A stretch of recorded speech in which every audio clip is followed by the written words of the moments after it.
Hello दोस्तों, आज हम आप सभी छात्रों को मैट्रिक बोर्ड परीक्षा 2022 के लिए विज्ञान का महत्वपूर्ण ऑब्जेक्टिव क्वेश्चंस बताने वाले हैं। आप सभी छात्र हमारे इस वीडियो को लास्ट तक जरूर देखिएगा, क्योंकि कोरोना महामारी के चलते स्कूल, ट्यूशन, कोचिंग सभी बंद कर दिए गए हैं, जिसके चलते कोई भी छात्र बोर्ड परीक्षा के लिए अच्छे से तैयारी नहीं कर पा रहा है। अगर आप लोगों को अच्छे से तैयारी करना है तो फटाफट हमारे चैनल को सब्सक्राइब कर लीजिए। मैं अपनी चैनल की मदद से आप सभी छात्रों को अच्छे से तैयारी करा दूंगा। सबसे पहले तो आप सभी छात्रों को हर सब्जेक्ट का ऑब्जेक्टिव क्वेश्चन का तैयारी कराऊंगा। उसके बाद से सब्जेक्टिव क्वेश्चन गेस करके आपको दूंगा और वही क्वेश्चन आपको रटवाऊंगा जो क्वेश्चन आपके मैट्रिक बोर्ड परीक्षा 2022 में पूछेगा। तो फटाफट चैनल को सब्सक्राइब कीजिए। वीडियो को लाइक नहीं किए तो वीडियो को लाइक कीजिए। आपको वीडियो को मात्र एक ही बार देखना है और एक ही बार में सभी क्वेश्चन को याद करना है। आपको टारगेट बनाना है कि वीडियो को एक बार देखना है और एक ही बार 50 क्वेश्चन को याद कर लेना है। आप लोगों को यही टारगेट बनाना है, तभी आप लोग ऑनलाइन पढ़ाई करके कोरोना महामारी में अच्छे नंबर ला सकते हो और अच्छे नाम भी कमा सकते हो। क्योंकि घर बैठे आप लोग पढ़कर अच्छे नंबर लाओगे तो समाज में आपको अच्छा मतलब कि इज्जत भी मिलेगा। तो फटाफट वीडियो को लाइक कर दीजिए। तो चलिए दोस्तों, हम वीडियो को स्टार्ट करते हैं। आप सभी छात्र ईमानदारी से वीडियो को लास्ट तक देखिएगा और सभी क्वेश्चन को एक ही बार में याद कर लीजिएगा। दोस्तों, यहाँ पर सबसे पहला नंबर क्वेश्चन है कि किस दर्पण की फोकस दूरी ऋणात्मक होती है। किस दर्पण की फोकस दूरी निगेटिव यानी कि ऋणात्मक होती है।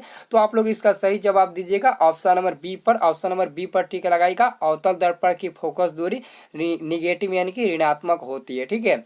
अगला क्वेश्चन दोस्तों है कि दर्पण की फोकस दूरी एफ और वो उसकी वक्रता त्रिज्या आर में संबंध क्या है।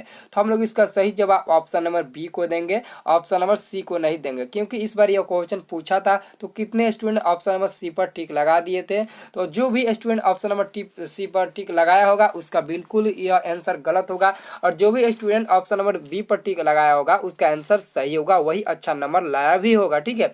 तो मैं आपको जिस वे मतलब कि ऑप्शन पर घेरा लगाऊंगा वही आपका बिल्कुल सही जवाब होगा। आप लोग एक ही बार वीडियो को देखने से सभी क्वेश्चन को याद कर लीजिएगा, और क्वेश्चन को एक बार नहीं समझ में आ रहा है तो दोबारा जरूर पढ़िएगा। ठीक है दोस्तों, यहाँ पर क्वेश्चन नंबर 3 है कि सामान्य दृष्टि के लिए स्पष्ट दृष्टि की न्यूनतम दूरी क्या है।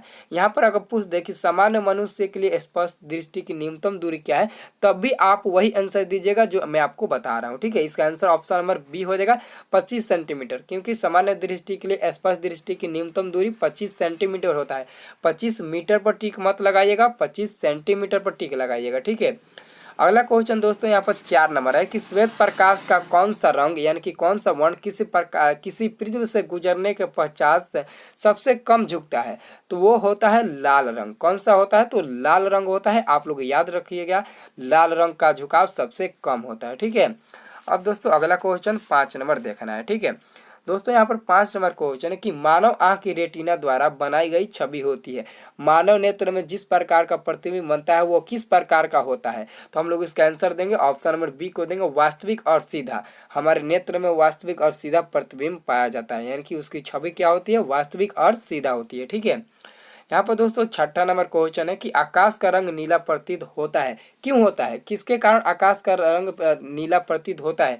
तो प्रकाश के प्रकीर्णन के कारण। इसका हम लोग आंसर देंगे, ऑप्शन नंबर बी को देंगे। ठीक है। ऑप्शन नंबर बी को देंगे, प्रकाश के प्रकीर्णन के कारण ही मतलब कि आकाश का रंग नीला दिखाई देता है। ठीक है।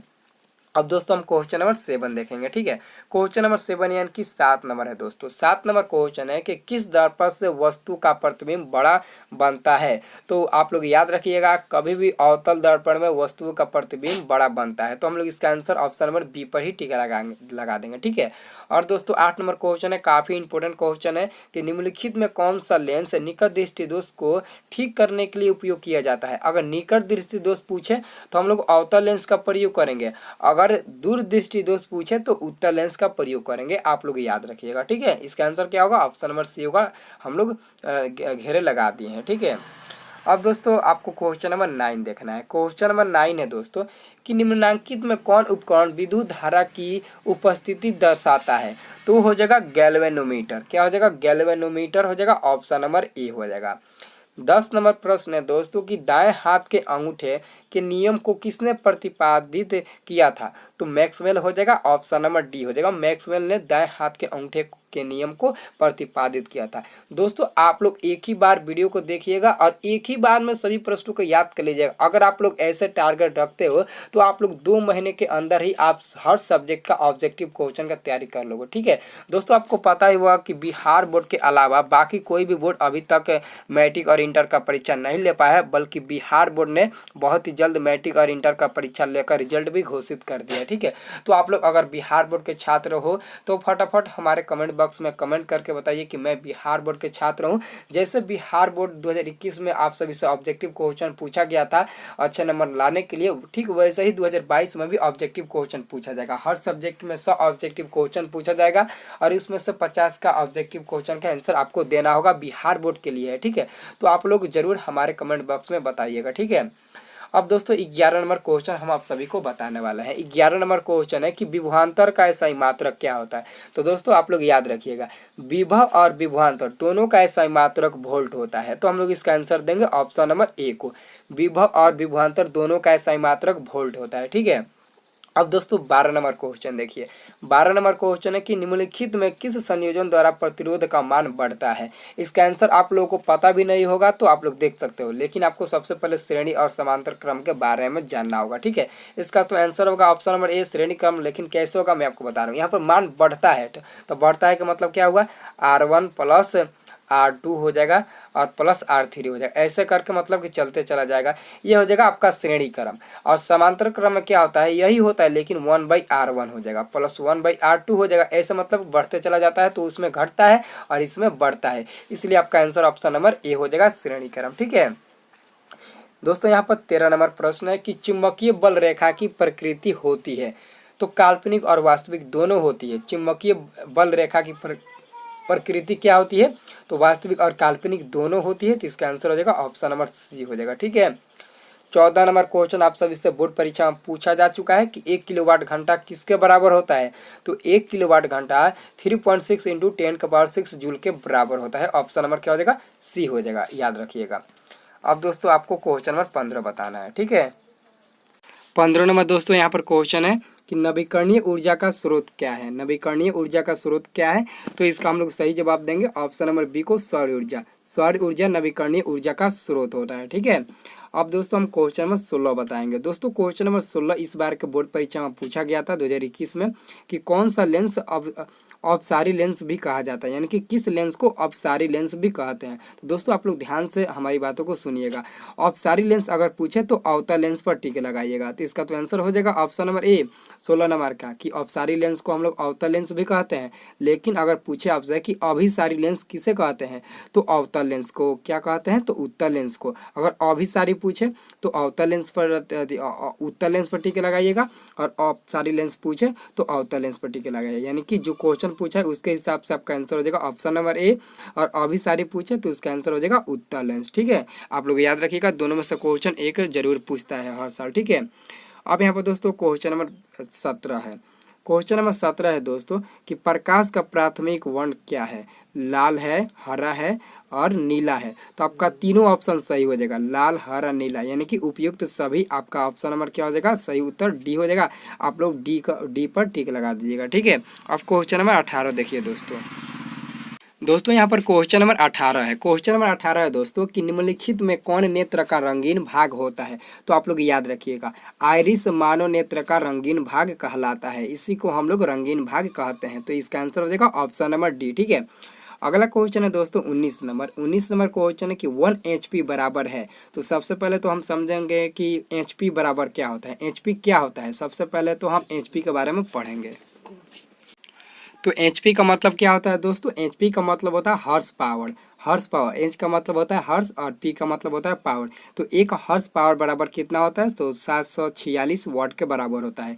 एक हॉर्स पावर अगर कोई आपसे पूछे या फिर बोर्ड ही परीक्षा में क्यों ना पूछे, तो आप लोग ऑप्शन नंबर ए पर टिक लगा लीजिएगा, 746 वाट के बराबर होता है। ठीक है, अब दोस्तों अगला क्वेश्चन देखिए। अगला क्वेश्चन काफ़ी इंपॉर्टेंट क्वेश्चन है दोस्तों कि विशालक शीशा यानी कि मैग्नीफाइंग ग्लास होता है।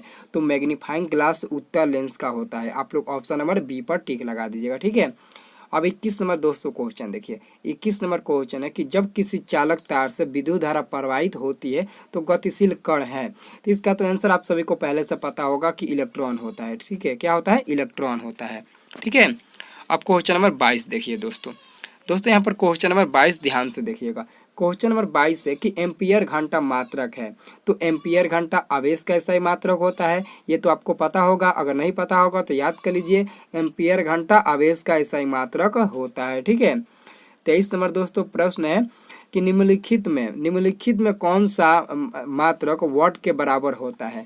निम्नलिखित में कौन सा मात्रक वाट के बराबर होता है, इस बार यह क्वेश्चन पूछा गया था। जूल पर सेकेंड, ऑप्शन नंबर ए हो जाएगा। जूल पर सेकेंड वाट के बराबर होता है। वाट यानी कि पावर के बराबर होता है। ठीक है, क्वेश्चन नंबर दोस्तों 24 देखिए ध्यान से। विद्युत धारा का मात्रक है, विद्युत धारा का मात्रक है, तो इसका सही आपका आंसर हो जाएगा ऑप्शन नंबर ए हो जाएगा एम्पियर। विद्युत धारा यानी कि इलेक्ट्रिक करंट का सही मात्रक एम्पियर होता है, आप लोग याद रखिएगा। और विभव और विभवांतर का सही मात्रक क्या होता है? वोल्ट होता है। और प्रतिरोध का सही मात्रक क्या होता है? ओम होता है, आप लोग याद रखिएगा। क्वेश्चन नंबर 24 का सही आंसर ऑप्शन नंबर ए हो जाएगा, विद्युत धारा का सही मात्रक एम्पियर होता है। ठीक है, याद रखिएगा। अगला क्वेश्चन दोस्तों 25 नंबर देखिए। दोस्तों यहाँ पर 25 नंबर क्वेश्चन है कि ग्लोबल वार्मिंग के लिए उत्तरदायी गैस कौन है। तो ग्लोबल वार्मिंग के लिए उत्तरदायी गैस O2 होता है, जो ऑप्शन नंबर ए में है। तो हम लोग ऑप्शन नंबर ए पर ही टिक लगा देंगे। 26 नंबर दोस्तों प्रश्न है कि शरीर में भोजन का पाचन किस प्रकार की अभिक्रिया है। शरीर में भोजन का पाचन किस प्रकार की अभिक्रिया है। तो दोस्तों याद रखिएगा, विस्थापन अभिक्रिया। विस्थापन अभिक्रिया के चलते ही शरीर में भोजन का पाचन संभव होता है। ठीक है, याद रखिएगा। 27 नंबर दोस्तों अब प्रश्न आ गया। 27 नंबर दोस्तों प्रश्न है कि काली चूना पर जब जल डाला जाता है तब अभिक्रिया होती है, तो उष्माक्षेपी अभिक्रिया होती है। उष्माक्षेपी अभिक्रिया हो जाएगा ऑप्शन नंबर ए। 28 नंबर प्रश्न काफ़ी इंपॉर्टेंट है, 2021 के परीक्षा में यह क्वेश्चन पूछा गया था, 2022 में ही पूछ सकता है, कोई गारंटी नहीं है। ठीक है, क्योंकि पूछा हुआ क्वेश्चन बार बार ही पूछता है। अब यहाँ पर दोस्तों 28 नंबर क्वेश्चन की कौन सा सबसे अधिक अभिक्रियाशील है। निम्नलिखित में कौन सबसे अधिक अभिक्रियाशील है। 4 ऑप्शन है, Hg, Au, Ag और Cu। तो इन चारों ऑप्शन में से सही आंसर ऑप्शन नंबर ए हो जाएगा, Cu कॉपर। कॉपर सबसे अधिक अभिक्रियाशील होता है। ठीक है, अब यहाँ पर दोस्तों क्वेश्चन नंबर 29 देखिए। क्वेश्चन नंबर 29 का आंसर आपको बताना है। चूना जल का रासायनिक सूत्र है। चूना जल का रासायनिक सूत्र क्या होता है, आपको हमारे कमेंट बॉक्स में बताना है इसका आंसर। यह इस क्वेश्चन का हम टेस्ट ले रहे हैं। अगर आपको क्वेश्चन का आंसर पता नहीं होगा तो आप लोग हमारे कमेंट बॉक्स के माध्यम से इसका आंसर हमें कमेंट बॉक्स में बता दीजिएगा। आप कहीं से भी इसका आंसर ढूंढिए, बुक में ढूंढिए, कहीं से भी ढूंढिए, किसी से भी पूछिए, टीचर से पूछिए, कहीं से भी आप पूछकर आप इसका आंसर हमारे कमेंट बॉक्स में बताइए। ठीक है, यह आपका टेस्ट है। 30 नंबर दोस्तों क्वेश्चन काफ़ी इंपॉर्टेंट है, आप लोग इस क्वेश्चन को याद रखिएगा। कोई विलयन लाल लिटमस पत्रों को नीला कर देता है, उसका पीएच मान होगा।